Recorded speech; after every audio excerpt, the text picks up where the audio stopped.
Price lord, hallelujah. ದೇವರ ನಾಮಕ್ಕೆ ಸ್ತೋತ್ರವಾಗಲಿ. ಪ್ರಾರ್ಥನೆ ಮಾಡಿಕೊಳ್ಳೋಣ. ಸರ್ವ ಸೃಷ್ಟಿಕರ್ತನಾದ ತಂದೆಯ ದೇವರೇ, ಮಗನ ದೇವರೇ, ಪರಿಶುದ್ಧಾತ್ಮನೇ, ನಿಮ್ಮ ನಾಮಕ್ಕೆ ಸ್ತೋತ್ರ ಸ್ವಾಮಿ. ಈ ದಿವಸವು ಈ ಸಮಯ ಕೂಡ ನಿಮ್ಮಿಂದ ನೇಮಕವಾದಂತಹ ದಿವಸ ಸಮಯವಾಗಿದೆ, ಅದಕ್ಕಾಗಿ ಸ್ತೋತ್ರ. ಈ ದಿವಸದ ಸಂದೇಶದ ಭಾಗವನ್ನು ಕೂಡ ಹೇರಳವಾಗಿ ಆಶೀರ್ವದಿಸಿರಿ. ನಿಮ್ಮ ಸಹಾಯ ಪ್ರೀತಿ ಇಲ್ಲದೆ ಯಾರು ಏನು ಮಾಡಲು ಸಾಧ್ಯವಿಲ್ಲ.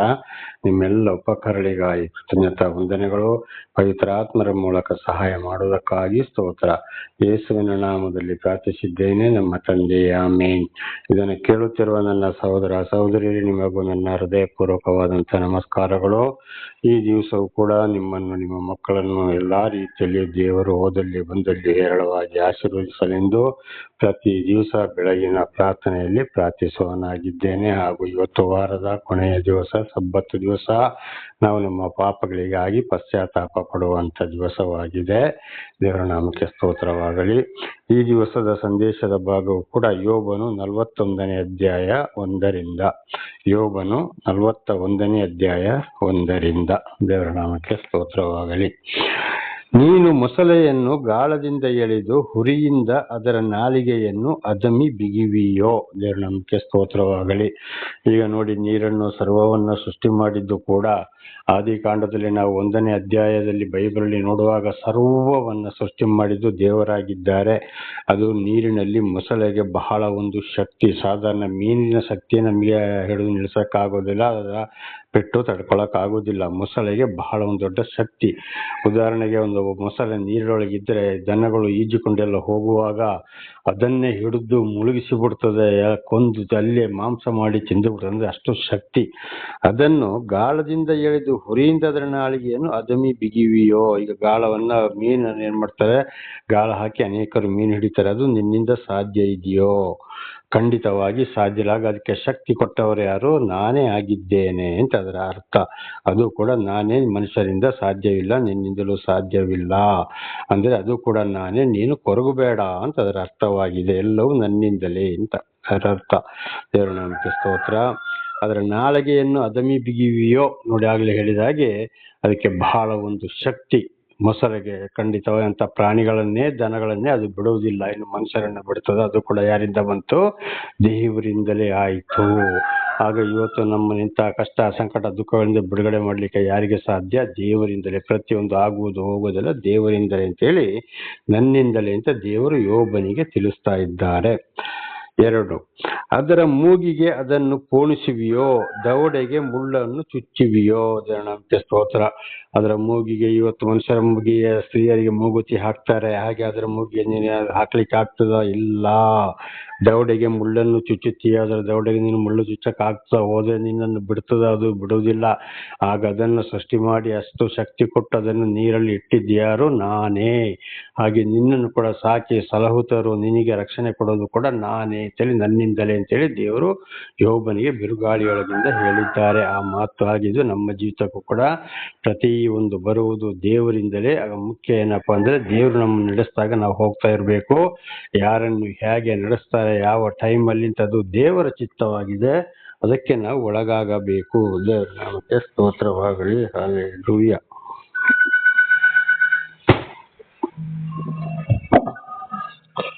ಹಾಗೆ ಇವತ್ತು ಯಾವುದೇ ಕಷ್ಟ, ಸಂಕಟ, ದುಃಖ ಬಂದರೂ ಕೂಡ ನಾವು ಹಿಂದೆ ಸರಿಯಬಾರದು.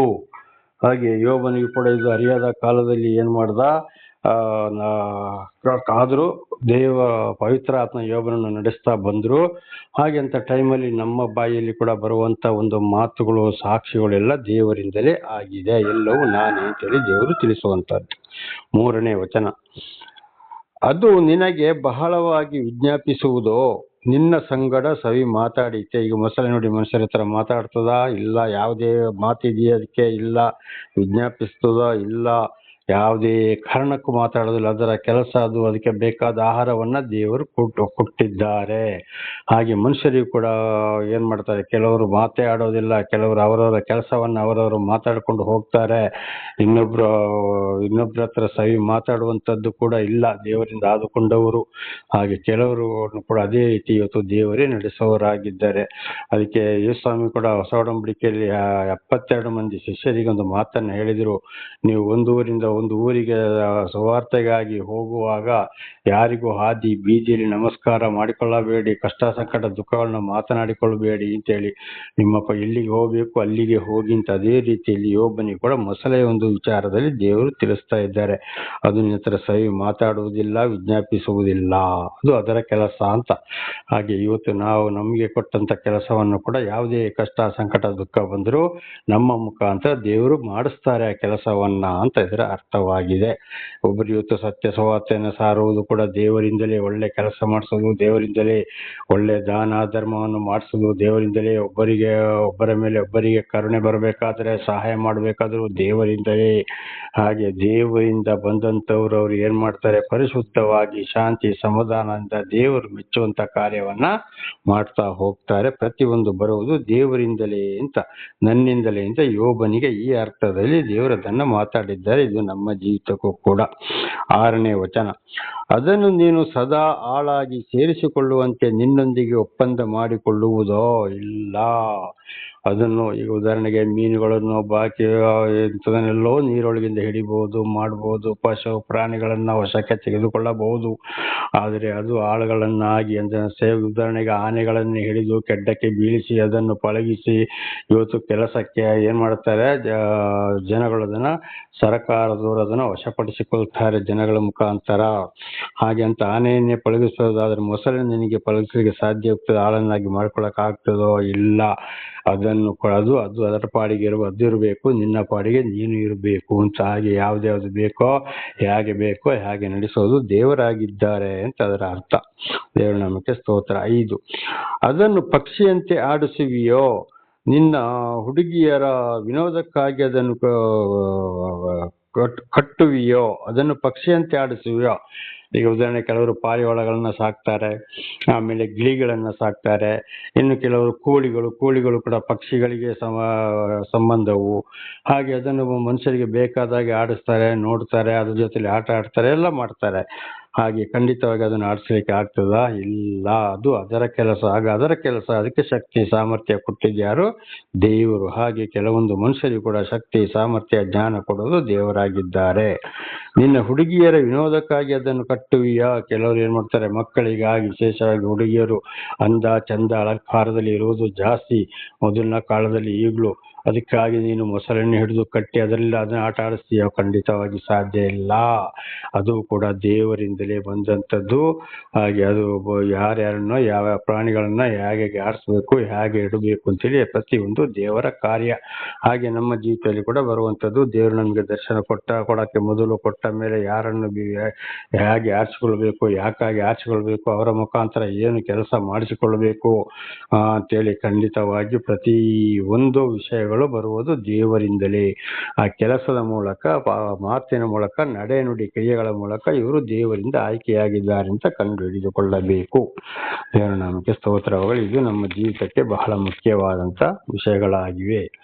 6ನೇ ವಚನ, ಪಾಲುಗಾರರಾದ ಬೆಸ್ತರು ಅದನ್ನು ವ್ಯಾಪಾರಕ್ಕೆ ಇಡುವರೋ, ವರ್ತಕರಿಗೆ ಹಂಚಿ ಮಾರುವರೋ. ಈಗ ನೋಡಿ, ಬೆಸ್ತರು ಏನ್ ಮಾಡ್ತಾರೆ, ಮೀನುಗಳನ್ನು ಹಿಡಿತಾರೆ, ದೊಡ್ಡ ಮೀನು ಸಣ್ಣ ಮೀನುಗಳನ್ನು ಹಿಡ್ಕೊಳ್ತಾರೆ, ಅದನ್ನು ವ್ಯಾಪಾರ ಮಾಡ್ತಾರೆ. ಖಂಡಿತವಾಗಿ ಮೊಸರನ್ನು ಹಿಡ್ಕೊಂಡೋಗಿ ವ್ಯಾಪಾರ ಮಾಡಕ್ಕೆ ಅವರಿಗೆ ಸಾಧ್ಯ ಇದೆಯಾ? ಆಗೋದಿಲ್ಲ, ಅವರಿಗೆ ಶಕ್ತಿ ಇಲ್ಲ. ಅದು ದೇವರಿಂದಲೇ. ವರ್ತಕರಿಗೆ ಹಂಚಿ ಮಾರುವರೋ, ವ್ಯಾಪಾರ ಮಾಡ್ತಾರೋ ಗಿರಾಕಿಗಳಿಗೆ? ಇಲ್ಲ, ಖಂಡಿತವಾಗಿಯೂ. ಇಲ್ಲಿವರೆಗೆ ಮೊಸಳೆಯನ್ನು ಹಿಡಿದು ಮಾಂಸ ಮಾಡಿ ಯಾರಾದರೂ ಮೊಸಳೆನ ಹಿಡಿದಿದ್ದಾರೆ, ಅದಕ್ಕೆ ತುಂಬಿದ್ದಾರೆ, ಸಣ್ಣ ಮೊಸಳೆನ ತಗೊಂಡೋಗಿ ಬಿಟ್ಟಿದ್ದಾರೆ ನಾನಾ ರೀತಿಯಲ್ಲಿ. ಆದ್ರೆ ಅದ್ರ ಮಾಂಸವನ್ನು ಮಾರಿದ್ದು, ಅದನ್ನ ಹಂಚಿದ್ದು ಏನಾದ್ರು ಇದೆಯೋ? ಖಂಡಿತವಾಗ್ಲೂ ಇಲ್ಲ. ಸಣ್ಣ ಮೊಸಳೆಯನ್ನು ಹಿಡಿಬಹುದು, ಮಾಡಬಹುದು, ದೊಡ್ಡ ಮೊಸಳೆಯನ್ನು ಖಂಡಿತವಾಗಿ ಹಿಡಿತಾರೆ ಇವತ್ತು. ಖಂಡಿತವಾಗ್ಲೂ ಸಾಧ್ಯವಿಲ್ಲ. ಅದು ಕೂಡ ದೇವರಿಂದಲೇ ಬರುವಂತದ್ದು. ಪ್ರತಿ ಒಂದು ವಿಚಾರವು ದೇವರಿಂದಲೇ.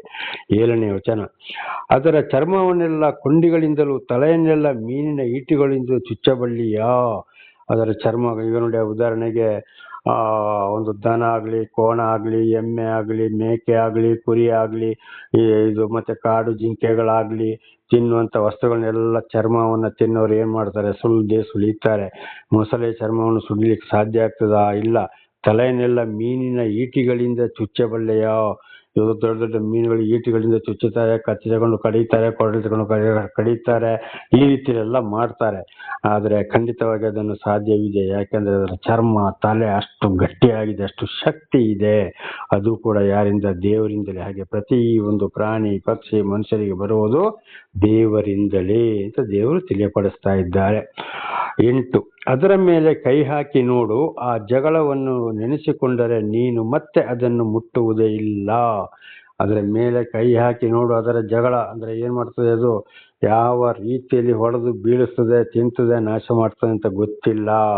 ಹಾಗೆ ಒಂದ್ಸಲ ಅದರ ಹತ್ರ ಹೋಗಿ ಅದರ ನೋವನ್ನು ಅನುಭವಿಸಿದೆ ಮತ್ತೆ ಅದರ ಹತ್ರ ಹೋಗುವುದಿಲ್ಲ. ಆ ಮಾದರಿಗೆ ಜಲ ಬಡೀತದೆ, ನೀರಿಗೆ ಬಡೀತದೆ, ಏನ್ ಮಾಡೋಕ್ಕೂ ಅದನ್ನು ಸಾಧ್ಯವೇ ಇಲ್ಲ. ಹಾಗೆ ಇವತ್ತು ಪ್ರತಿಯೊಂದಕ್ಕೂ ಶಕ್ತಿ, ಸಾಮರ್ಥ್ಯ, ಜ್ಞಾನ ಪ್ರಾಣಿ, ಪಕ್ಷಿ, ಮನುಷ್ಯರಿಗೆ ಎಲ್ಲ ಕೊಡುವಂಥದ್ದು ಯಾರಾಗಿದ್ದಾರೆ? ದೇವರಾಗಿದ್ದಾರೆ. ದೇವರನ್ನು ಬಿಟ್ಟು ಏನು ಮಾಡಲು ಸಾಧ್ಯವಿಲ್ಲ. ಹಾಗೆ ಇವತ್ತು ನಾವು ಯೋಬನಿಗೆ ಕೂಡ ಅದನ್ನು ಹೇಳಿದ್ದು, ನೀವು ಕೂಡ ಬಂದಿರುವುದು ಎಲ್ಲವೂ ನನ್ನಿಂದಲೇ, ಮತ್ತೆ ಖಂಡಿತವಾಗಿಯೂ ನನ್ನೊಂದಿಗೆ ನೀನು ವಾದ ಮಾಡಬೇಡ ಅಂತ. ಹಾಗೆ ನಾವು ಕೂಡ ದೇವರೊಂದಿಗೆ ವಾದ ಮಾಡಬಾರ್ದು, ಕೊರಗಬಾರ್ದು, ದೂಷಣೆ ಮಾಡಬಾರ್ದು ಅಂತ ಇದರ ಅರ್ಥವಾಗಿದೆ. ದೇವರ ನಾಮಕ್ಕೆ ಸ್ತೋತ್ರವಾಗಲಿ. ಬೇಸರ ಪಡಬಾರ್ದು, ನಮ್ಮನ್ನ ನಾವೇ ಏನ್ ಮಾಡ್ಕೊಳ್ಬಾರ್ದು, ನಮಗೆ ನಾವೇ ನಮ್ಮನ್ನ ಚುಚ್ಚಿಕೊಳ್ಬಾರ್ದು, ಹಂಗಿಸಿಕೊಳ್ಬಾರ್ದು ಅಂತ ಇದರ ಅರ್ಥ. ದೇವರ ನಾಮಕ್ಕೆ ಸ್ತೋತ್ರ. 9ನೇ ವಚನ, ಆಹಾ ಅದನ್ನು ಹಿಡಿಯಬೇಕೆಂದು ನಿರೀಕ್ಷೆ ವ್ಯರ್ಥ, ಹಿಡಿಯ ಬಂದವನು ನೋಡಿದ ಮಾತ್ರಕ್ಕೆ ಬಿದ್ದು ಹೋಗುವನು. ನಾನು ಹಿಡಿತೇನೆ ಅಂತ ಬರ್ಬೋದು. ಒಂದು ವೇಳೆ ಅದನ್ನು ನೋಡುವಾಗ ಅದರ ಶಕ್ತಿ, ಸಾಮರ್ಥ್ಯ ಸ್ವಲ್ಪ ಗೊತ್ತಿದ್ದವರು, ಮಾಡಿದವರು ಅದರ ಹತ್ರ ಏನ್ ಮಾಡ್ತಾನೆ, ಬಿಟ್ಟು ಹೋಗುವನು. ನೋಡಿದ ಮಾತ್ರಕ್ಕೆ ಖಂಡಿತವಾಗಿ ಹೆದರಿಕೆ ಆಗ್ತದೆ, ಹಿಡಿಯಕ್ಕೆ ಆಗ್ತದೆ, ಮಾಡಕ್ ಆಗೋದಿಲ್ಲ, ಸುಮ್ಮನೆ ಹೇಳಬಹುದು. ಹಾಗೆ ಇವತ್ತು ಅದು ಕೂಡ ಏನಾಗಿದೆ, ಅದನ್ನು ಹಿಡಿಯಕ್ಕಾಗೋದಿಲ್ಲ, ಮಾಡಕ್ಕಾಗೋದಿಲ್ಲ, ಅದನ್ನು ಕೂಡ ಬೆಳೆಸಿದ್ದು ಮಾಡಿದ್ದು. ಆಗ ಅಂತಹ ಒಂದು ಕಠಿಣ ವಸ್ತುಗಳನ್ನ ಖಂಡಿತವಾಗಿ ಹಿಡಿಯಕ್ಕೆ ಹೋಗಬಾರ್ದು, ಮಾಡಕ್ ಹೋಗಬಾರ್ದು, ಅಪಾಯ ಅಂತ ಅದರ ಅರ್ಥ. ನಮ್ಮ ಶಕ್ತಿಗೆ ಮೀರಿದನ್ನ ಖಂಡಿತವಾಗಿ ನಾವು ಹಿಡಿಯಲು ಹೋಗಬಾರ್ದು. ಅದರ ಶಕ್ತಿ ಅದಕ್ಕೆ ಇಲ್ಲದ್ರೆ ನಾವು ನೋವನ್ನ ಅನುಭವಿಸಬೇಕು ಅಂತ ಇದರ ಅರ್ಥವಾಗಿದೆ. ಈಗ ಅನೇಕರು ನೋಡಿ, ಆನೆಗಳ ಹತ್ರ ಹೋಗ್ತಾರೆ, ಮೊಸಳೆಗಳ ಹತ್ರ ಹೋಗ್ತಾರೆ, ನಾನಾ ರೀತಿ ಪ್ರಾಣಿಗಳ ಹತ್ರ ಹೋಗ್ತಾರೆ. ಅಲ್ಲಿ ಏನಾಗ್ತಾರೆ, ಅವರು ಒಂದು ಕೈ ಕಾಲು ಗಾಯ ಮಾಡ್ತಾ ಇದ್ರೆ ಸತ್ತೇ ಹೋಗ್ತಾರೆ ಅನೇಕರು. ಹಾಗೆ ಅವರವರ ಶಕ್ತಿ ಸಾಮರ್ಥ್ಯ ಬಿಟ್ಟು ಹೋಗಬಾರದು ಅಂತ ಇದರ ಅರ್ಥವಾಗಿದೆ. 10ನೇ ವಚನ, ಅದನ್ನು ಕೆಣಕಲು ಧೈರ್ಯಗೊಳ್ಳುವಷ್ಟು ಉಗ್ರತೆಯು ಯಾರಲ್ಲಿಯೂ ಇಲ್ಲ. ಮನುಷ್ಯರಲ್ಲಿ ಮೊಸಳೆಯನ್ನು ಕೆಣಕುವಷ್ಟು ಉಗ್ರತೆ ಯಾರಲ್ಲಿಯೂ ಇಲ್ಲ. ಆವಾಗ ಮನುಷ್ಯರಿಂದ ಜಾಸ್ತಿ ಶಕ್ತಿ ಅದಕ್ಕೆ ಕೊಟ್ಟಿದ್ದಾರೆ. ಅಂತ ಉಗ್ರ ಪ್ರಾಣಿಗಳಾಗ್ಲಿ ಮನುಷ್ಯರಾಗ್ಲಿ ನಾವು ನಮ್ಮ ಶಕ್ತಿ ಮೀರಿ ಹೋಗ್ಬಾರ್ದು ಅಂತ. ಹೀಗಿರಲು ನನ್ನ ಮುಂದೆ ನಿಲ್ಲಬಲ್ಲವರು ಯಾರು? ನೋಡಿ, ಆ ಮೊಸಳೆಗೆ ನೀರಿನೊಳಗೆ ಅಷ್ಟೊಂದು ಶಕ್ತಿ ಸಾಮರ್ಥ್ಯ ಕೊಟ್ಟವರು ಯಾರು? ದೇವರಾಗಿದ್ದಾರೆ. ಆಗ ಇನ್ನು ದೇವರ ಮುಂದೆ ಮನುಷ್ಯರು ನಿಲ್ಲಕ್ಕೆ ಸಾಧ್ಯ ಇದೆಯೋ? ಇಲ್ಲ. ಯಾಕೆಂದ್ರೆ ಇದು ವಿರೋಧಿಗಳಿಗೆ ಹೇಳಿದಂತ ಮಾತು. ಯೋಬನು 4 ಜನ ವಿರೋಧಿಗಳಿಗೆ ತಕ್ಕಾದ ಉತ್ತರವನ್ನ ಕೊಟ್ಟ. ದೇವರನ್ನು ಹೀಯಾಳಿಸಿದರು, ಹಂಗಿಸಿದರು. ಆಗ ಅಂಥವರಿಗೆ ಮೊಸಳೆ ಯಾವ ರೀತಿ ಅವರಿಗೆ ತೊಂದರೆ ಮಾಡ್ತದೋ ಅದೇ ರೀತಿ ಶಕ್ತಿ ವಿರೋಧಗಳನ್ನು ಕೂಡ ದೇವರು ತಗ್ಗಿಸ್ತಾರೆ, ಬಗ್ಗಿಸ್ತಾರೆ. ದೇವರ ಮುಂದೆ ನಿಲ್ಲಬಲ್ಲಲು ಯಾರು ಇಲ್ಲ. ನೀರೊಳಗಂತ ಮೊಸಳೆಯನ್ನು ಇಟ್ಟು ಅದಕ್ಕೆ ಶಕ್ತಿ ಕೊಟ್ಟು ಅದಕ್ಕೆ ಮೇವು ಕೊಟ್ಟು ಅಂತ ಒಂದು ಬಲಾಢ್ಯ ಪ್ರಾಣಿಯನ್ನು ಬೆಳೆಸಿದವರು ಯಾರು? ದೇವರಾಗಿದ್ದಾರೆ. ಹಾಗಿರುವ ದೇವರ ಮುಂದೆ ಯಾರು ನಿಲ್ಲಲು ಸಾಧ್ಯ? ಯಾವ ಮನುಷ್ಯನು ಏನ್ ಹೇಳಿದ್ರೆ ಸಾಧ್ಯವೋ? ಸಾಧ್ಯವೇ ಇಲ್ಲ. ಅಂದ್ರೆ ಯೋಬನಿಗೆ 4 ಮಂದಿ ನನ್ನ ಸ್ನೇಹಿತರು ವಿರೋಧಿಗಳಾಗಿ ಇದ್ದಕ್ಕೆ ಈ ವಿಷಯವನ್ನ ಒಂದು ಉದಾಹರಣೆಯನ್ನ ದೇವರು ಕೊಟ್ಟರು. ಯಾರಿಗೆ? ಯೋಬನಿಗೆ. ಇದು ನಾವು ಕೂಡ ಚೆನ್ನಾಗಿ ತಿಳ್ಕೊಳ್ಬೇಕು. ಇವತ್ತು ದೇವರಿಗೆ ವಿರುದ್ಧವಾಗಿ ಮಾತನಾಡಿದವರು, ಸರ್ವ ಸೃಷ್ಟಿಗತ ದೇವರಿಗೆ ವಿರುದ್ಧವಾಗಿ ಮಾತಾಡಿದವರು, ದೇವರಿಂದ ಆಯ್ಕೆಗೊಂಡವರಿಗೆ ಬಹಳ ಕಷ್ಟ, ಸಂಕಟ, ದುಃಖ, ದೇವರ ಸತ್ಯ ಸುವಾರ್ತೆ ಸಾರುವವರಿಗೆ ಏಳಿಸೋದು, ಮಾಡೋದು, ಬೈಯೋದು, ಬೇಸರಗೊಳಿಸಿದ್ರೆ ತಕ್ಕಾದ ಮೊಸಳೆಯಿಂದ ಮನುಷ್ಯನಿಗೆ ಯಾವ ರೀತಿ ಶಿಕ್ಷೆ ಬರ್ತದೋ, ಅಥವಾ ಕಾಡು ಪ್ರಾಣಿಗಳಿಂದ ಯಾವ ರೀತಿ ಶಿಕ್ಷೆ ಬರ್ತದೋ ಅದೇ ರೀತಿ ಶಿಕ್ಷೆ ಬರದೆ ಬಿಡುವುದಿಲ್ಲ. ನನ್ನ ಮುಂದೆ ಯಾರು ನಿಲ್ತಾರೆ ಅಂತ. ಹಾಗೆ ದೇವರ ಮುಂದೆ ಯಾರೋ ನಿಲ್ಬಾರ್ದು. ನಮಗೆ ಕೂಡ ಯೋಬನ ಹಾಗೆ ಕಷ್ಟ, ಸಂಕಟ, ದುಃಖ ಬಂದರೂ ಕೂಡ ಖಂಡಿತವಾಗಿ ನಾವು ದೇವರನ್ನ ದೂಷಣೆ ಮಾಡಬಾರ್ದು, ಏನೇ ಮಾಡಬಾರ್ದು. ದೇವರಿಗೆ ಸ್ತೋತ್ರ ಅಂತ ಹೇಳ್ಕೊಂಡು ದೇವರನ್ನೇ ಹಿಂಬಾಲಿಸಬೇಕು ಅಂತ ಇದರ ಅರ್ಥವಾಗಿದೆ. 11ನೇ ವಚನ, ನಾನು ಸಾಲ ತೀರಿಸಬೇಕಾದರೆ ಮೊದಲು ಅದನ್ನು ನನಗೆ ಕೊಟ್ಟವರು ಯಾರು? ಆಕಾಶ ಮಂಡಲದ ಕೆಳಗಿರುವ ಸರ್ವಸ್ವವು ನನ್ನದೇ. ಒಂದು ವೇಳೆ ನಾನು ಸಾಲ ತೀರಿಸಬೇಕಾದ್ರೆ ಮೊದಲು ಅದನ್ನು ನನಗೆ ಕೊಟ್ಟವರು ಯಾರು? ಆಕಾಶ ಮಂಡಲದ ಕೆಳಗಿರುವ ಸರ್ವಸ್ವವು ನನ್ನದೇ. ನಾನು ಒಬ್ಬರಿಗೆ ಸಾಲ ಕೊಡಬೇಕಾಗಿಲ್ಲ, ಮಾಡಬೇಕಾಗಿಲ್ಲ, ತೀರಿಸಬೇಕಾದ್ರೆ ನನಗೆ ಅದನ್ನು ಕೊಟ್ಟವರು ಯಾರಾಗಿದ್ದಾರೆ? ಇಲ್ಲ, ಸರ್ವವು ನನ್ನದೇ. ನಾನು ಸಾಲ ಮಾಡುವುದಿಲ್ಲ, ತಗೊಳ್ಳೋದು ಇಲ್ಲ, ಕೊಡುವುದೂ ಇಲ್ಲ, ಯಾವುದಿಲ್ಲ. ಸರ್ವ ಸೃಷ್ಟಿಕರ್ತನು ನಾನೇ ಆಗಿರುವ ನನಗೆ ಎದುರಾಗಿರೋರು ಯಾರಾಗಿದ್ದಾರೆ? ಇವತ್ತು ಮನುಷ್ಯರಿಗಾದರೆ ಸಾಲ ಎಷ್ಟೋ ಕೋಟಿ ಕೋಟಿ ಕೋಟಿ ಕೋಟಿ ಎಂತೆಂಥೋ ಕಂಪನಿಯವರೇ ಸಾಲ ಮಾಡ್ತಾರೆ. ಇವತ್ತು ಸರ್ಕಾರವೇ ಎಷ್ಟೋ ಲಕ್ಷ ಕೋಟಿಲಿ ಸಾಲ ಬಿದ್ದು ಹೋಗಿದೆ. ಸಾಲ ಕೊಟ್ಟವರು ಕೇಳ್ತಾರೆ.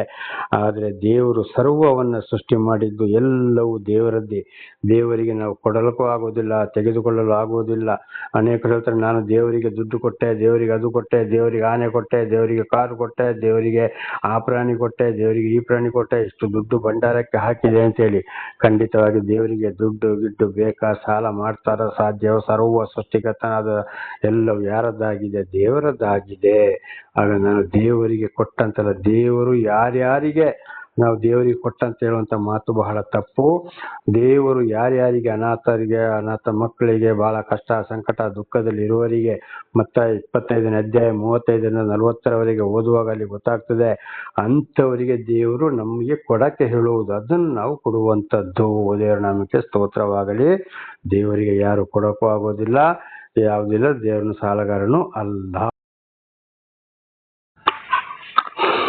ಹಲ್ಲೆಲೂಯ. 12ನೇ ವಚನ. ನಾನು ಅದರ ಅಂಗಗಳನ್ನು, ಶಕ್ತಿ ವಿಧಾನವನ್ನು, ಸೊಗಸಾದ ಜೋಡಣೆಯನ್ನು ವರ್ಣಿಸದೆ ಸುಮ್ಮನೆ ಇರಲಾರೆನು. ದೇವರ ನಾಮಕ್ಕೆ ಸ್ತೋತ್ರವಾಗಲಿ. ನಾನು ಅದರ ಅಂಗಗಳನ್ನು, ಶಕ್ತಿ ವಿಧಾನವನ್ನು, ಸೊಗಸಾದ ಜೋಡಣೆಯನ್ನು ವರ್ಣಿಸದೆ ಸುಮ್ಮನಿರಲಾರೆನು. ನೋಡಿ, ಪ್ರತಿ ಒಂದಕ್ಕೂ ಇವತ್ತು ಮೊಸಳೆ ಇರ್ಬೋದು, ಪ್ರಾಣಿ ಇರ್ಬೋದು, ಮನುಷ್ಯ ಇರ್ಬೋದು, ಪ್ರತಿ ಒಂದಕ್ಕೂ ಕೂಡ ಯಾವ ಯಾವ ಅಂಗಾಂಗಗಳು ಯಾವ ಯಾವ ಪ್ರಾಣಿಗೂ ಮನುಷ್ಯರಿಗೂ ಎಲ್ಲಿ ಇರಬೇಕು, ಪ್ರತಿ ಒಂದನ್ನು ಸೃಷ್ಟಿ ಮಾಡಿದವರು ಕೊಟ್ಟವರು ಯಾರಾಗಿದ್ದಾರೆ? ದೇವರಾಗಿದ್ದಾರೆ. ನರ ನಾಡಿಗಳಿಂದ ಚರ್ಮಗಳಿಂದ ಹೊದಿಸಿದವರು ಮನುಷ್ಯ ಪ್ರಾಣಿಗಳನ್ನು ಪ್ರತಿಯೊಂದನ್ನು ಯಾರಾಗಿದ್ದಾರೆ? ದೇವರಾಗಿದ್ದಾರೆ. ಹಾಗೆ ಇವತ್ತು ಭೂಮಿಯಲ್ಲಿ 4 ಕಡೆಗೆ 4 ದಿಕ್ಕನ್ನು ಸೃಷ್ಟಿ ಮಾಡಿದವರು ದೇವರಾಗಿದ್ದಾರೆ. ಭೂಮಿಯ ಸುತ್ತು ಸಮುದ್ರವನ್ನು ದೇವರೇ ಇಟ್ಟಿದ್ದಾರೆ. ಸರ್ವವನ್ನ ಸೃಷ್ಟಿ ಮಾಡಿ ದೇವರೇ ಕೊಟ್ಟಿದ್ದಾರೆ. ಆಕಾಶ, ಸೂರ್ಯ, ಚಂದ್ರ, ನಕ್ಷತ್ರವನ್ನು ದೇವರೇ ಮಾಡಿದ್ದಾರೆ. ಭೂಮಿಯ ಕೆಳಗಿರುವ ನೀರನ್ನು ವಿಂಗಡಿಸಿದ್ದಾರೆ. ಆಕಾಶದ ಮೇಲೆ ಈಗಲೂ ನೀರನ್ನು ಇಟ್ಟಿದ್ದಾರೆ. ಅದೇ ದೇವರ ಸಿಂಹಾಸನವಾಗಿದೆ. ಹಾಗೆ ದೇವರೇ ಇಚ್ಛೆಯೇ ನಡೆಯುವುದು ಹೊರತು ಇನ್ಯಾರ ಇಚ್ಛೆ ಏನು ನಡೆಯುವುದಿಲ್ಲ. ದೇವರು ಆಡಿಸಿದಾಗೆ ನಾವು ಆಡಲೇಬೇಕಾಗಿದೆ. ಪ್ರತಿ ಒಂದು ದೇವರಿಗೆ ಗೊತ್ತಿದೆ. ಯಾರನ್ನು ಹೇಗೆ ಸ್ವೀಕಾರ ಮಾಡಬೇಕು, ಹೇಗೆ ಆಶೀರ್ವಾದ ಮಾಡಬೇಕು, ಹೇಗೆ ಬಿಟ್ಟು ಬಿಡಬೇಕು, ಯಾವ ಟೈಮಲ್ಲಿ ಏನು ಮಾಡಬೇಕು, ಯಾರನ್ನು ಹೇಗೆ ಬಗ್ಗಿಸ್ಬೇಕು ಅಂತ ಪ್ರತಿ ಒಂದು ದೇವರಿಗೆ ಗೊತ್ತಿದೆ. ಹಾಗೆ ನೀರೊಳಗೆ ಮೊಸಳೆಯನ್ನು ಇಟ್ಟಾಗಿ ಸರ್ವ ಸೃಷ್ಟಿಕರ್ತನು ದೇವರಾಗಿದ್ದಾನೆ. ಪ್ರತಿ ಒಂದು ದೇವರ ಇಚ್ಛೆ. ಆಗ ದೇವರು ನಮಗೆ ದರ್ಶನ ಕೊಟ್ಟ ಮೇಲೆ ತಿಳ್ಕೊಂಡು ದೇವರದು ವಿಶೇಷವಾಗಿ ಹುಳು ಮನುಜರಾದ ನಮ್ಮ ಜೀವಿತದಲ್ಲಿ ಅದ್ಭುತ ಕಾರ್ಯಗಳನ್ನ ಮಾಡಿದ ಮೇಲೆ ನಾವು ಎಂಥ ಕಷ್ಟ ಸಂಕಟ ದುಃಖಗಳು ಬರಲಿ ದೇವರನ್ನೇ ನಾವು ಹಿಂಬಾಲಿಸಬೇಕು. ನಮಗೆ ಐಶ್ವರ್ಯ ಬಂದಂತೇಳಿ ಏರಿ ಹೋಗಬಾರ್ದು, ಕಷ್ಟ ಬಂದಂತೇಳಿ ಕುಗ್ಗಿ ಹೋಗಬಾರ್ದು. ಒಂದು ವೇಳೆ ಕಷ್ಟ ಬಂದರೂ ಕೂಡ ಯೋಬನ ಹಾಗೆ ದೇವರಲ್ಲಿ ನಾವು ವಿಶ್ವಾಸ ಇಟ್ಟು ಮುಂದೆ ಸಾಗಬೇಕಾಗಿದೆ. ದೇವರ ನಾಮಕ್ಕೆ ಸ್ತೋತ್ರ. 13ನೇ ವಚನ. ಅದರ ಹೊರಬಟ್ಟೆಯನ್ನು ಯಾರು ತೆಗೆಯುವರು? ಜೋಡು ದವಡೆಗಳೊಳಗೆ ಪ್ರವೇಶಿಸುವವರು ಯಾರು? ದೇವರ ನಾಮಕ್ಕೆ ಸ್ತೋತ್ರ.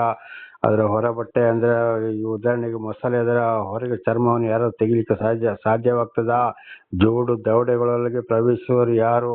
ಅದರ ಮೇಲೆ ದವಡೆ, ಕೆಳ ದವಡೆ ಎಂತೆಂತ ಗಟ್ಟಿ ಇರ್ತದೆ.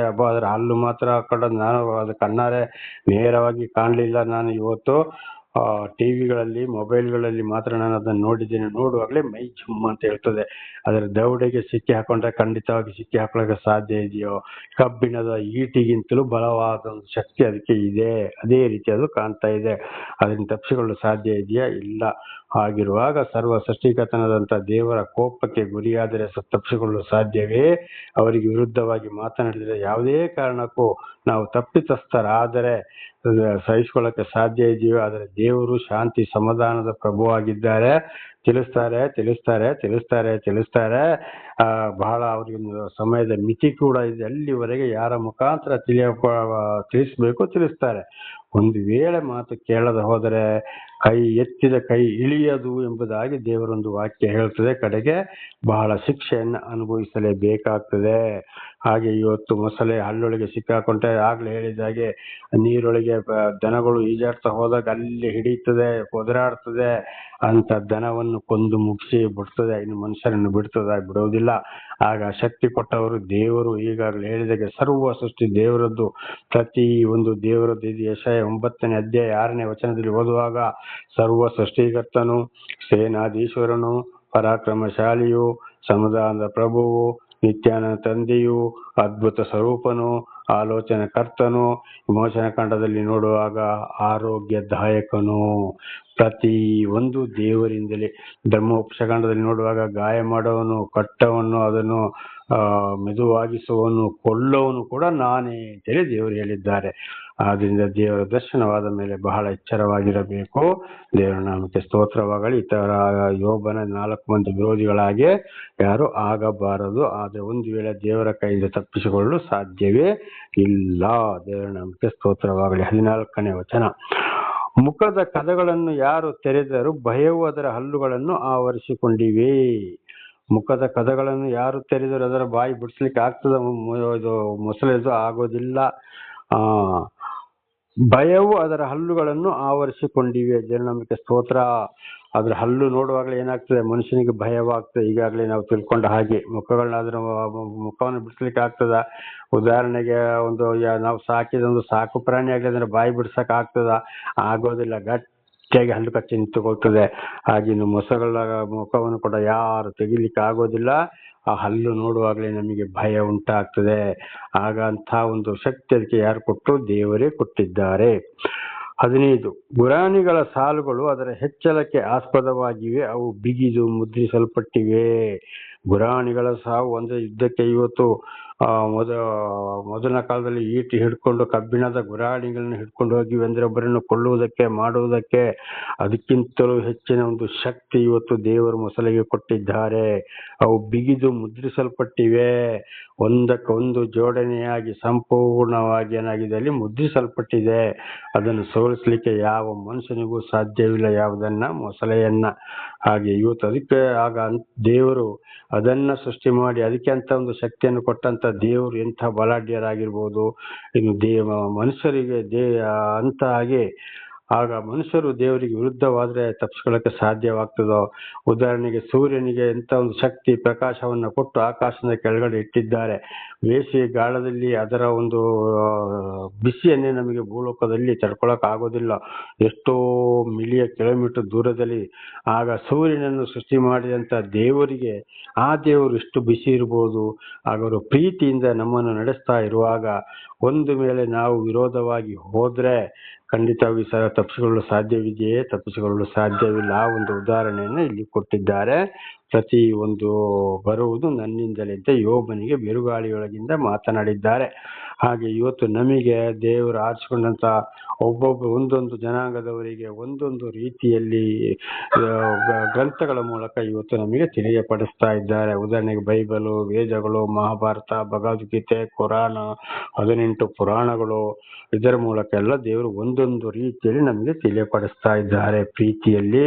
ಹಾಗಿರುವಾಗ ನಾವು ಚೆನ್ನಾಗಿ ಅರ್ಥ ಮಾಡಿಕೊಂಡು ಯಾವುದೇ ಕಾರಣಕ್ಕೂ ದೇವರ ವಿರುದ್ಧ ಗುಣಗೊಟ್ಟಬಾರದು, ದೇವರಿಗೆ ವಿರುದ್ಧವಾಗಿ ಹೋಗಬಾರದು. ದೇವರ ನಾಮಕ್ಕೆ ಸ್ತೋತ್ರವಾಗಲಿ. 16ನೇ ವಚನ, ಗಾಳಿಯು ಕೂಡ ನುಗ್ಗದಂತೆ ಅದು ಒಂದಕ್ಕೊಂದು ಹೊಂದಿಕೊಂಡಿವೆ. ನೋಡಿ, ಗಾಳಿ ಆದರೂ ಸಾಧಾರಣ ಮಣ್ಣಿನೊಳಗಡೆ ಗಾಳಿ ನುಗ್ಗುತ್ತದೆ, ಆದ್ರೆ ಈ ಮೊಸಳೆಯ ಚರ್ಮದ ಒಳಗಡೆ ಗಾಳಿ ಕೂಡ ನುಗ್ಗುವಾಗಿಲ್ಲ. ಅಷ್ಟು ಬಿಗಿಯಾಗಿ ಮಾಡಿಬಿಟ್ಟಿದ್ದಾರೆ ದೇವರು. ನೀರೊಳಗಡೆ ಗಾಳಿ ನುಗ್ಗೋದಿಲ್ಲ. ಅದೇ ರೀತಿಯಲ್ಲಿ ಏನಾಗಿದೆ, ಮೊಸಳೆ ಜೀವರಾಶಿಗಳಲ್ಲಿ ಮೊಸಳೆಯ ಚರ್ಮದೊಳಗೆ ಕೂಡ ಗಾಳಿ ನುಗ್ಗುವುದಿಲ್ಲ. ದೇವರ ನಾಮಕ್ಕೆ ಸ್ತೋತ್ರವಾಗಲಿ. ಹಲ್ಲೆಲೂಯಾ. ಎಂತ ಬಿಗಿ ಮಾಡಿದ್ದಾರೆ ನೋಡಿ ದೇವರು. ದೇವರ ನಾಮಕ್ಕೆ ಸ್ತೋತ್ರ. ಹಾಗೆ ಅದು ಕೂಡ ಯಾರಿಂದಲೇ? ಪ್ರತಿಯೊಂದು ದೇವರಿಂದಲೇ ಆಗುವಂತ ಕೆಲಸವಾಗಿವೆ. ಪರಸ್ಪರ ಅಂಟಿಕೊಂಡು ವಿಂಗಡಿಸಿದ ಹಾಗೆ ಹಿಡಿದುಕೊಂಡಿವೆ, ಒಂದಕ್ಕೊಂದು ಅಂಟಿಕೊಂಡಿದ್ದಾವೆ. ಈಗ ಉದಾಹರಣೆಗೆ ನಾವೇ ಸ್ನಾನ ಮಾಡಿದ್ರು, ಕೈ ಕಾಲು ಮುಖ ತೊಳೆದ್ರು, ಸ್ವಲ್ಪ ಹೊತ್ತೊಂದು 5 ನಿಮಿಷ ಹಾಗೆ ಇದ್ರೆ ಆ ನೀರಿನೆಲ್ಲ ಚರ್ಮ ಹೀರಿಕೊಳ್ತದೆ. ಹಾಗೆ ಎಲ್ಲಾ ಪ್ರಾಣಿಗಳದ್ದು ಅಷ್ಟೇನೆ. ಆದ್ರೆ ಮೊಸಳೆಯಲ್ಲಿ ಗಾಳಿ ನುಗ್ಗೋದಿಲ್ಲ, ಒಂದು ಹನಿ ನೀರು ಹೋದ್ರು ಕೂಡ ಅದು ಒಣಗೋದು ಕೂಡ ಅಲ್ಲಿ ಇಲ್ಲ ಅಂತ ಇದರ ಅರ್ಥವಾಗಿದೆ. ಅದನ್ನು ಕೂಡ ಅಲ್ಲಿ ಜೋಡಿಸಿದವರು ಯಾರಾಗಿದ್ದಾರೆ? ದೇವರೇ ಆಗಿದ್ದಾರೆ. ಹಾಗಿರುವಾಗ ಮನುಷ್ಯನದು ಕೂಡ ಪ್ರತಿಯೊಂದು ಪ್ರಾಣಿ ಪಕ್ಷಿಗಳು ಕೂಡ ಆಡಳಿತ ದೇವರದ್ದೇ ಆಗಿದೆ ಅಂತ ತಿಳಿಯಪಡಿಸಿದ್ದಾರೆ. 18 ಅದರ ಸೀನಿನ ತುಂತುರುಗಳು ಥಳಥಳಿಸುವು, ಕಣ್ಣು ಅರುಣ ನೇತ್ರಕ್ಕೆ ಸಮಾನವಾಗಿವೆ. ಅದರ ಸೀನು, ಉದಾಹರಣೆಗೆ ನಾವು ಇವತ್ತು ಸೀನಿದ್ರೆ ತುಂತುರುಗಳು ಏನಾಗ್ತವೆ, ಹಾಗೆ ಒಂದು ಕಡೆ ಹೋಗಿ ಬೀಳ್ತವೆ, ಆದ್ರೆ ಅವು ಥಳಥಳಿಸುತ್ತವಂತೆ ಅದರ ಸೀನು. ದೇವರನಾಮಕ್ಕೆ ಸ್ತೋತ್ರವಾಗಲಿ.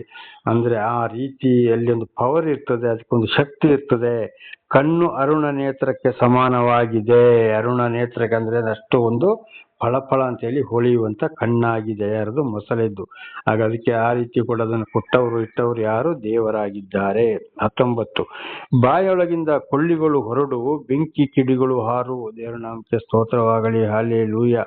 ಬಾಯೊಳಗಿಂದ ಕೊಳ್ಳಿಗಳು ಹೊರಡುವು, ಬೆಂಕಿ ಕಿಡಿಗಳು ಹಾರುವು. ಇವತ್ತು ಉದಾಹರಣೆಗೆ ಒಂದು ಕಾಡಿಗೆ ಬೆಂಕಿ ಬಿದ್ದರೆ ಅದು ಸಣ್ಣ ಬೆಂಕಿ ಆದ್ರೆ ಆರಿಸ್ಬೋದು, ದೊಡ್ಡ ಬೆಂಕಿ ಆದ್ರೆ ಎಲ್ಲೇ ಇರ್ತದೆ, ಅದರ ತುದಿ ಎಲ್ಲೇ ಇರ್ತದೆ, ಸರ್ವವನ್ನ ಸುಟ್ಟು ನಾಶ ಮಾಡ್ತದೆ ಅದು. ಬೆಂಕಿ ಕಿಡಿಗಳು ಹಾರು. ಅದೇ ರೀತಿ ಇವತ್ತು ದೇವರು ಕೂಡ ಏನಾಗಿದ್ದಾರೆ, ದೇವರ ಬಾಯೊಳಗಿಂದ ಬರುವಂತ ಮಾತು ಬೆಂಕಿಗೆ ಸಮಾನವಾಗಿದೆ. ಬೆಂಕಿ ಕಿಡಿಗಳು ಹಾರಲಾಗಿದೆ. ಇದು ಯೆರೆಮೀಯನ ಗ್ರಂಥದಲ್ಲಿ ಕೂಡ ನನ್ನ ಮಾತು ಬಂಡೆಗಳನ್ನು ಹೊಡೆಯುವ ಚಮಟಿಗೂ ಸನ ಬೆಂಕಿಗೂ ಸಮಾನ ಅಂತೇಳಿ ಯೆರೆಮೀಯನ ಮೂಲಕ ದೇವರು ಈ ಮಾತನ್ನ ಹೇಳಿದ್ದಾರೆ. ಇವತ್ತು ಮಳೆಗಾಲದಲ್ಲಿ ಗುಡುಗು ಕೂಡ ಜೋರಾಗಿ ಬಡಿಯುವಾಗ ಸಿಡಿಲು ನೋಡಿ, ಆ ದೇವರ ಮಾತಿನ ವೇಗವಾಗಿದೆ ಸಿಡಿಲು. ಅಲ್ಲಿ ಜೋರಾಗಿ ಸೌಂಡ್ ಆದಾಗ ಸಿಡಿಲು ಬೆಂಕಿ ರೂಪದಲ್ಲಿ ಎಲ್ಲಿಗೆ ಬರ್ತದೆ, ಭೂಮಿಗೆ ಬರ್ತದೆ. ಆಗ ಅದು ದೇವರ ಮಾತುಗಳಾಗಿವೆ. ಹಾಗೆ ಬಾಯೊಳಗಿಂದ ಕೊಳ್ಳಿಗಳು ಹೊರಡು, ಬೆಂಕಿ ಕಿಡಿಗಳು ಹಾರು, ಅದು ಕೂಡ ದೇವರಾಗಿದ್ದಾರೆ. ಹಾಗೆ ಅದೇ ದೇವರು ಮೊಸಳೆಯನ್ನು, ಮನುಷ್ಯರನ್ನು, ಪ್ರತಿಯೊಂದು ಪ್ರಾಣಿ ಪಕ್ಷಿಗಳನ್ನ ಸೃಷ್ಟಿ ಮಾಡಿ ಬೇಕಾದಾಗೆ ನಡೆಸುವರು ದೇವರಾಗಿದ್ದಾರೆ. ಆಗ ದೇವರಿಗೆ ವಿರುದ್ಧವಾಗಿ ಯಾರು ನಡೀತಾರೋ, ಯಾರು ದೂಷಣೆ ಮಾಡ್ತಾರೋ, ಖಂಡಿತವಾಗಿಯೂ ಶಿಕ್ಷೆಯಿಂದ ಮೊಸಳೆ ಬಾಯಿಂದ ಹೇಗೆ ತಪ್ಪಿಸಿಕೊಳ್ಳಲು ಸಾಧ್ಯವಿಲ್ಲವೋ ಹಾಗೆ ಅದಕ್ಕಿಂತಲೂ ದೇವರ ಕೈಯಿಂದ ತಪ್ಪಿಸಿಕೊಳ್ಳಲು ಸಾಧ್ಯವೇ ಇಲ್ಲ. ಆದ್ದರಿಂದ ಬಹಳ ಎಚ್ಚರವಾಗಿರಬೇಕು. ಅಪ್ಪು ಹುಲ್ಲಿಗೆ ಬೆಂಕಿಗೆ ಊದಿ ಕಾಸಿದ ಕುಪ್ಪರಿಗಿಂತಲೂ ಎಂಬಂತೆ ಮೂಗಿನ ಸೊಳ್ಳೆಗಳಿಂದ ಹೊಗೆ ಹಾಯುವುದು. ದೇವರ ನಾಮಕ್ಕೆ ಸ್ತೋತ್ರವಾಗಲಿ.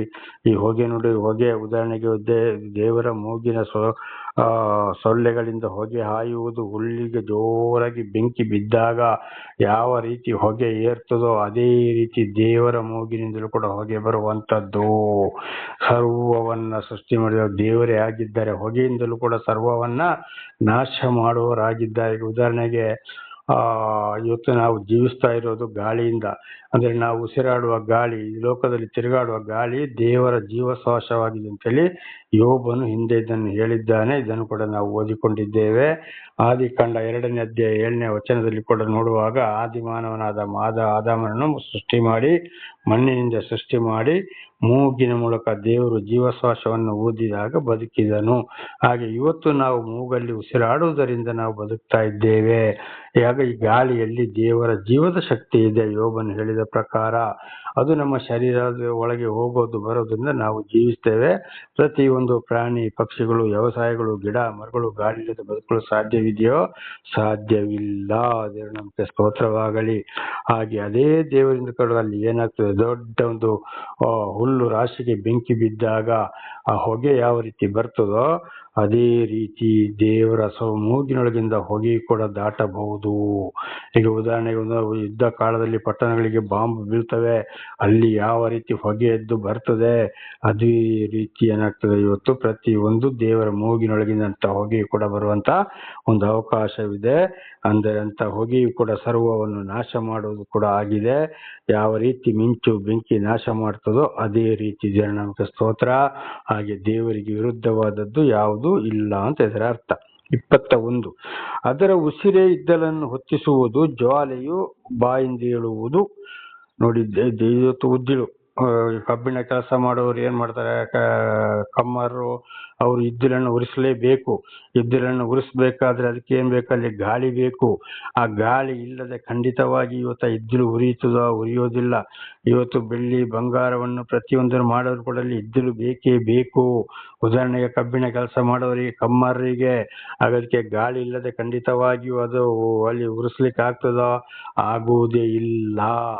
ಹಾಗೆ ಇವತ್ತು ಅಲ್ಲಿ ಏನಾಗಿದೆ, ಜ್ವಾಲೆಯು ಬಾಯಿಂದ ಹೇಳುದು, ಪ್ರತಿ ಕೂಡ ಗಾಳಿಯು ಕೂಡ ದೇವರಿಂದಲೇ ಸೃಷ್ಟಿಯಾದಂಥದ್ದು. ಅದು ಗಾಳಿಯನ್ನು ಉಂಟು ಮಾಡೋದಕ್ಕೆ ಶಕ್ತಿಯನ್ನು ಕೂಡ ದೇವರೇ ಕೊಟ್ಟವರಾಗಿದ್ದಾರೆ. ಹಾಗೆ ಪ್ರತಿ ಒಂದಕ್ಕೂ ಕೂಡ ದೇವರೇ ಕಾರಣವಾಗಿದ್ದಾರೆ ಅಂತ ಇದು ಒಂದು ಉದಾಹರಣೆಯಾಗಿದೆ. 22, ಬಲವು ಕುತ್ತಿಗೆಯಲ್ಲಿ ನೆಲೆಗೊಂಡಿದೆ, ಅದರ ಮುಂದೆ ಭಯವು ಕುಣಿದಾಡುವುದು. ಉದಾಹರಣೆಗೆ ನಮ್ಮ ಬಲ ಎಲ್ಲಿದೆ, ಕುತ್ತಿಗೆ ನೋವಾದ್ರೆ ಆ ಕಡೆ ಬಗ್ಸಕ ಆಗೋದಿಲ್ಲ, ಈ ಕಡೆ ಬಗ್ಸಕ ಆಗೋದಿಲ್ಲ, ಉಸಿರಾಡಕ್ಕಾಗೋದಿಲ್ಲ, ಏನು ಇಲ್ಲ. ಅದರ ಮುಂದೆ ಭಯವು ಕುಣಿದಾಡುವುದು. ಇಡೀ ಇವತ್ತು ಸೊಂಟ ನೋವಾದ್ರೆ ಯಾರಾದ್ರೂ ಸಹಿಸ್ಕೊಳ್ಬಹುದು, ಮಾಡ್ಬೋದು. ಕುತ್ತಿಗೆ ನೋವು ಬಂತಂದ್ರೆ ಏನ್ ಮಾಡಲು ಸಾಧ್ಯವಿಲ್ಲ. ಯಾರು ಈಗ ಉದಾಹರಣೆ, ಒಂದು ಕುತ್ತಿಗೆ ನೋವು ಬಂದ್ರೆ ಆ ಕಡೆ ತಿರ್ಸಕ್ ಆಗೋದಿಲ್ಲ, ಈ ಕಡೆ ತಿರ್ಸಕ್ ಆಗೋದಿಲ್ಲ, ಎತ್ತಕ್ ಆಗೋದಿಲ್ಲ, ತಗ್ಸಕ್ ಆಗೋದಿಲ್ಲ. ಅದೇ ರೀತಿ ಭಯ, ಅದು ಕೂಡ ಏನಾಗ್ತದೆ, ಭಯವು ಕುಣಿದಾಡುವುದು. ಅದು ಬರುವಂತದ್ದು ದೇವರಿಂದಲೇ. ಹಾಗೆ ಪ್ರತಿಯೊಂದು ವಿಷಯಗಳು ಬರುವುದು ಹೋಗುವುದು ಪ್ರತಿಯೊಂದು ದೇವರಿಂದಲೇ. ದೇವರಿಲ್ಲದ ಕಾರ್ಯ ಒಂದು ಇಲ್ಲ. ಅದಕ್ಕೆ ಯೋಬನನ್ನು ಧೈರ್ಯಗೊಳಿಸ್ತಾ ಇದ್ದಾರೆ ದೇವರು. ಯೋಬನಿಗೆ ಎಲ್ಲ ವಿಷಯವನ್ನು ತಿಳಿಯಪಡಿಸಿದಾಗೆ ನಮಗೆ ಕೂಡ ತಿಳಿಯಪಡಿಸ್ತಾ ಇದೆ. 23, ಮಾಂಸದ ಮಡತೆಗಳು ಸಡಿಲವಿಲ್ಲದೆ ಅದಕ್ಕೆ ಗಟ್ಟಿಯಾಗಿ ಅಂಟಿಕೊಂಡಿವೆ. ಇವತ್ತು ಉದಾಹರಣೆಗೆ ನಮ್ಮ ಶರೀರವನ್ನೇ ತೆಗೆದುಕೊಳ್ಳುವ, ಒಂದಕ್ಕೊಂದು ಮಾಂಸ, ಶರೀರ, ಎಲುಬುಗಳು, ಮೂಳೆಗೂ ಒಂದಕ್ಕೊಂದು ಹೇಗೆ ಬೇಕು ಹಾಗೆ ಜೋಡಿಸಿದವರು ಯಾರಾಗಿದ್ದಾರೆ? ದೇವರಾಗಿದ್ದಾರೆ. ದೇವರು ನಮಗೆ ಸ್ತೋತ್ರ. ಹಾಗೆ ದೇವರ ಸಹಾಯ ಇಲ್ಲದೆ ಖಂಡಿತವಾಗಿ ಒಂದಕ್ಕೊಂದು ಜೋಡಣೆ, ಮಾಂಸ, ಮೂಳೆಗಳು, ನರಗಳು, ಉಸಿರಾಡುವುದು, ಬದುಕುವುದು ಸಾಧ್ಯವಿಲ್ಲ. ಅದು ಕೂಡ ದೇವರಿಂದಲೇ ಆಯಿತು ಎಂಬುದಾಗಿ ಅರ್ಥ. 24, ಹೃದಯವು ಬಂಡೆಯ ಹಾಗೂ ಬೀಸುವ ಕಲ್ಲಿನಂತೆಯೂ ಗಟ್ಟಿಯಾಗಿವೆ. ನೋಡಿ, ನಮ್ಮ ಶರೀರದ ಇಡೀ ಭಾಗ ಏನಾಗಿದೆ, ಮಾಂಸದಿಂದ ಕೂಡಿದೆ. ಒಂದೊಂದು ಕಡೆ ಮೂಳೆಗಳಿರ್ತವೆ, ನರಗಳು ಇರ್ತವೆ. ಆದ್ರೆ ಎಲ್ಲದಕ್ಕಿಂತಲೂ ಬಲ ಯಾವುದಾಗಿದೆ? ಬಂಡೆಯಂತಾಗಿದೆ, ದೊಡ್ಡ ಕಲ್ಲಿದ್ದಾಗೆ. ಇಡೀ ಮನುಷ್ಯನ ಶರೀರವು ಕೂಡ ಏನಾಗಿದೆ, ಹೃದಯದಷ್ಟು ಗಟ್ಟಿ ಮನುಷ್ಯನ ಶರೀರದಲ್ಲಿ ಎಲ್ಲೂ ಇಲ್ಲ. ಹಾಗಾದ್ರೆ ಏನಾಗಿದೆ, ಅಲ್ಲಿ ನಮಗೆ ಜೀವದ ಒಂದು ಸ್ಥಳವನ್ನ ದೇವರು ಹೃದಯದಲ್ಲಿ ಕೊಟ್ಟಿದ್ದಾರೆ. ಅದಕ್ಕೆ ಇವತ್ತು ಹೃದಯ ಕಾಯಿಲೆ ಬಂದವರು ಬದುಕುವುದು ಬಹಳ ಕಷ್ಟವಾಗಿದೆ. ಮನುಷ್ಯರಿಗೆ ಪ್ರತಿಯೊಂದು ಶರೀರದ ರಕ್ತವು ಕೂಡ ಹೃದಯದಿಂದಲೇ ಉತ್ಪತ್ತಿ ಆಗುವಂಥದ್ದು. ಅದಕ್ಕೆ ಹೃದಯಕ್ಕೆ ಬಹಳ ಗಟ್ಟಿಯಾದ ಮೂಳೆಗಳನ್ನ ದೇವರು ಸೃಷ್ಟಿ ಮಾಡಿದ್ದಾರೆ. ಅದು ಕೂಡ ಯಾರಿಂದ? ದೇವರಿಂದಲೇ. ದೇವರಿಗೆ ಯಾವ ಎಲ್ಲಿ ಹೇಗೆ ಜೋಡಿಸ್ಬೇಕು ಅಂತ ಚೆನ್ನಾಗಿ ಗೊತ್ತಿದೆ. ಅದನ್ನ ದೇವರು ಜೋಡಿಸಿಟ್ಟಿದ್ದಾರೆ. ಪ್ರತಿ ಒಂದು ಕೂಡ ದೇವರಿಂದಲೇ. ಪ್ರಾರ್ಥನೆ ಮಾಡಿಕೊಳ್ಳೋಣ. ನಾಳೆಗೂ ಮುಂದುವರಿಯುವುದು. ಸರ್ವ ಸೃಷ್ಟಿಕರ್ತನ ತಂದೆಯ ದೇವರೇ, ಮಗನ ದೇವರೇ, ಪರಿಶುದ್ಧಾತ್ಮನೇ, ನಿಮ್ಮ ನಾಮಕ್ಕೆ ಸ್ತೋತ್ರ. ಇವತ್ತಿನ ಒಂದು ಸಂದೇಶವನ್ನ ನನ್ನ ಸಹೋದರ ಸಹೋದರಿಗೆ ನೀವು ತಿಳಿಯಪಡಿಸಿದಕ್ಕಾಗಿ ಸ್ತೋತ್ರ. ಇದೆಲ್ಲವನ್ನು ಅವರು ಚೆನ್ನಾಗಿ ಕೇಳಿ ಅರ್ಥ ಮಾಡಿಕೊಂಡು ನಿಮ್ಮಲ್ಲಿ ಸಂಪೂರ್ಣವಾಗಿ ವಿಶ್ವಾಸವಿಟ್ಟು ನಿಮ್ಮಿಂದ ಆಶೀರ್ವಾದವನ್ನು ಹೊಂದಲು ಬೇಕಾದಂತ ವಿಶೇಷವಾದ ಜ್ಞಾನವನ್ನು ಅವರಿಗೆ ಅನುಗ್ರಹಿಸಿರಿ. ಅವರ ಮಕ್ಕಳಿಗೆ ಅವರು ಇದನ್ನೆಲ್ಲವನ್ನ ತಿಳಿಸಿ, ಎಲ್ಲವೂ ನಿಮ್ಮಿಂದಲೇ ಅಂತ ಹೇಳುವಂತ ಮಕ್ಕಳಿಗೂ ತಿಳಿಸುವಂತೆಯೂ ಇತರರಿಗೆ ಸಾಕ್ಷಿಗಳಾಗುವಂತೆಯೂ ಮಾರ್ಪಡಿಸಿರಿ. ನಿಮ್ಮ ಪ್ರೀತಿ ಸಹಾಯ ಇಲ್ಲದೆ ಯಾರು ಆಶೀರ್ವಾದ ಹೊಂದಲು ಸಾಧ್ಯವಿಲ್ಲ.